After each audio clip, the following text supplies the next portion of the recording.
And we're back. Book, Stage and Screen with Samantha and Gordon And we have the wonderful Catherine Phelps on the line. Welcome. Welcome, Catherine. Beth Frey. Oh, there we are. Hello. Hello. Did you say Catherine? Yeah. No, it's... Oh my goodness. Have I written down? It's Beth Frey on the phone. Wonderful. Oh, my goodness. I'm sorry. I know I can read. No, clearly not. I'm just so... I'm sorry. I was just so overcome with watching the wonderful Nowhere Boys this morning. I've gone into another dimension, Beth. Sorry about that. No, it's fine. You're thinking, who am I? Am I in Nowhere Boys? Have I been taken into another dimension? Now, we were talking before, Beth, about how wonderful Nowhere Boys is for families to watch together. Yes.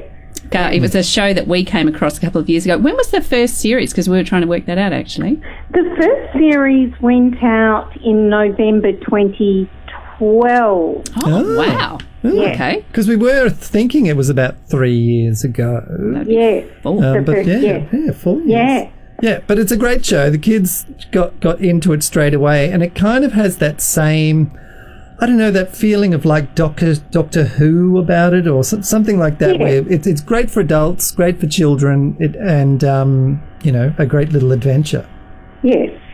When ABC were first they were looking for a show for boys. They had, at the time, they had Dance Academy, and they were looking for something. They actually said a cross between Breaking Bad and Dexter for kids. Obviously, we can't go that dark. Yes. But, okay. Yes. That explains all the drug use that was going on off camera. Yep. No. No, it was very entertaining. I really enjoyed just the start of it, because it really opened up. Just as the beginning of the show, you didn't know what it was exactly, but then it became this wonderful little mystery that the children were, explaining for the audience. Yes. How did you come up with this idea? In the show, Tony is the original theory. It's his concept. Yep.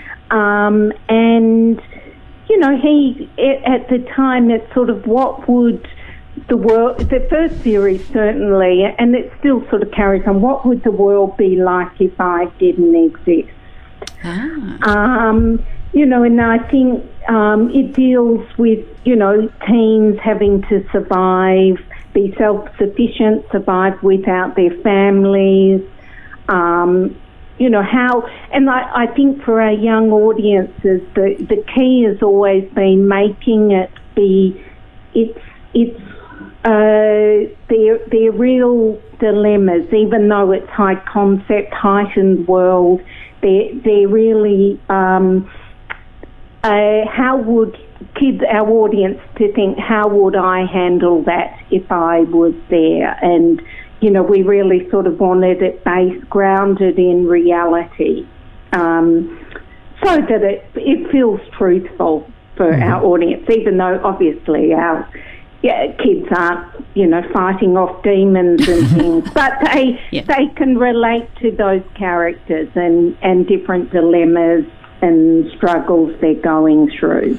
Well, we did try to pull off a Nowhere Boys with our children, because we've got 3 boys. Oh. One day when they came home from school, we pretended we didn't know who they are. And so, it didn't work. It didn't work in reality. So, They just ignored us and went to their room. Told us to shut up. So very little change, actually. But what was lovely to see in the series was that there was, as you say, 4 different characters, and they had to work together. They didn't always get on, and they had little, as they would in a playground or in the classroom, they had their little differences, but they had a common cause, and they came together. And Beth got so excited she hung up on us. Now, you know what's going to happen? She will ring back, and then... so we can talk about it until... Yeah. Then, so we're talking about the first series, obviously, at the moment. Here she is. She's. Hello. Hello. Beth, are you there? Hello? No? Hello, I'm sorry. Sorry, that was me and technology. Apologies. Oh, that's right. We thought you were trying to pretend that we weren't here. Yeah, we thought it was another Nowhere Boys scenario happening. It's just happening all round. Now, we were talking about the first series, and it was immensely successful and spawned a movie. Yes. And then a lot of the actors have gone and onto other projects here and abroad. And so we had this wonderful... I call it a reboot. I'm not sure if you... Yes, reboot. And a great... While I was watching, I was thinking, oh, look at these wonderful new actors again. You've really cast extraordinarily well. Great. Oh, fantastic. I think we wanted to... the original cast, so beloved. It was not trying to replace this is that character, just set up a different group of kids.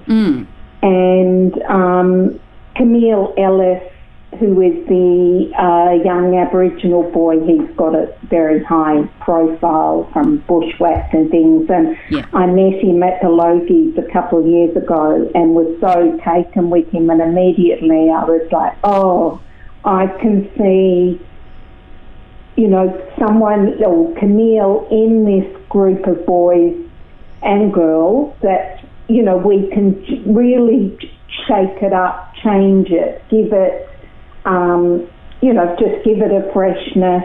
And, so we're never trying to replicate those other kids. And you know, a few years apart, you know, there's that Jessie who is the musical theatre buff, and there are so many kids like that and striving for fame and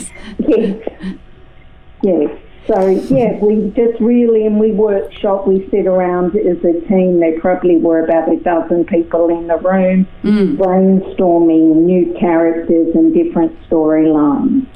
But you said you met at the Logies? Yes. So there was no alcohol involved, was there, when you were... It's probably me, but not Camille. But I was so taken. I was sitting at a table with the ABC and I was, who's that young man? And they're like, quick, let's introduce them. And, you know, Camille flies planes. He's got comes from a large family, you know, they're 6 siblings. Okay. He's such a fabulous young man, and, you know, he's very sensitive, generous, and just warm and lovely. And I was just taken, so impressed with him. So I was the only one partaking. Well, he's won a Logie by that time, so I was allowed. You were celebrating. Well done, congratulations. Exactly. You can't drink before that. Just in case you need to give that all-important speech. Yeah. Yes. Yeah. Well, there have been a few people who have... and never lived it down, so you've got to learn from their mistakes. Now that YouTube exists, make sure you don't want that. Yeah. Now, I do love how you've still got characters from the old episodes, like the student teacher. She was one of the younger girls before. So I thought that was really good. When I started watching, I'm like, oh, okay, and the headmaster and a few others. So there was that great connection between the two, even though it's a new... But what is it classed as? Is this sequel or parallel world or just complete reboot? What is it? Look, it's still set in Bremen. It is it's a reboot, but it's still the world of Bremen. It's so our audience know the town, a town on the fringes of the city, not quite country, not close enough to the city that you can get on a bus easily and, you know, get out of there.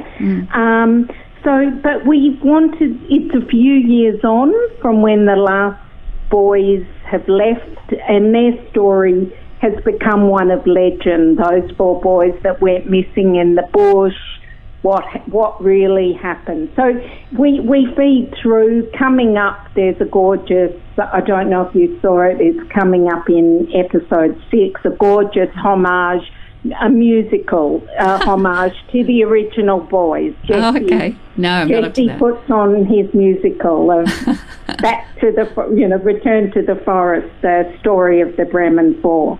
Fantastic. I'll have a little go. Yeah. And there are heaps of effects in the series. How do you guys go about working out what is going to be, digitalized and things? How is there a sort of process when you guys are scripting? You go, we'll sort that out. How do you do that?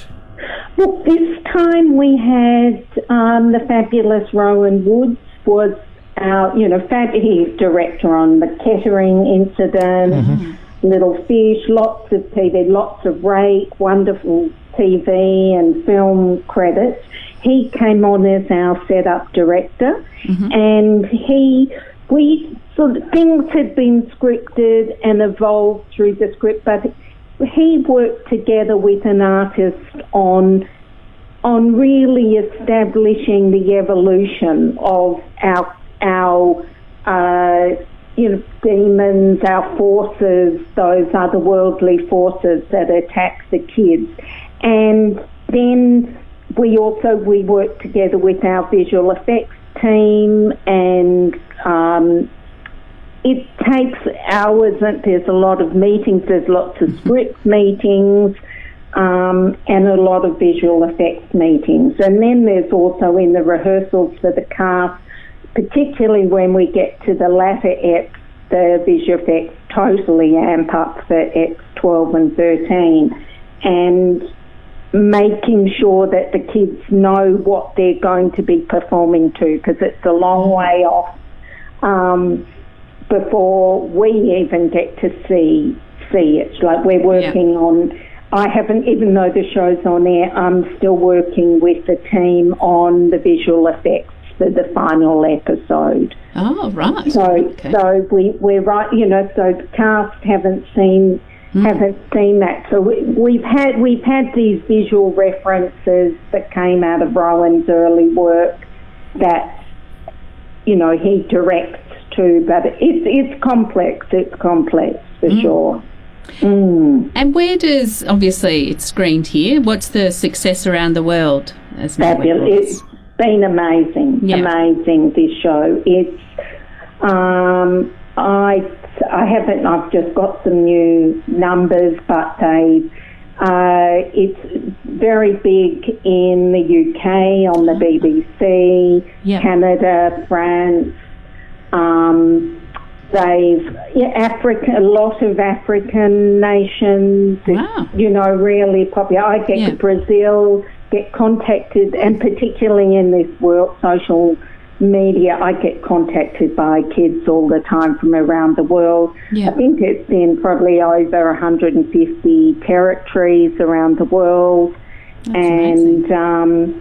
It's really, and actually with each year as the social media changes, how that connection is more immediate with the fans, and really, and particularly young audiences want to contact you, tell you how they feel about characters, how the show makes them feel. It's really fabulous. It's like, it's nothing, I haven't experienced anything before, like, to this degree.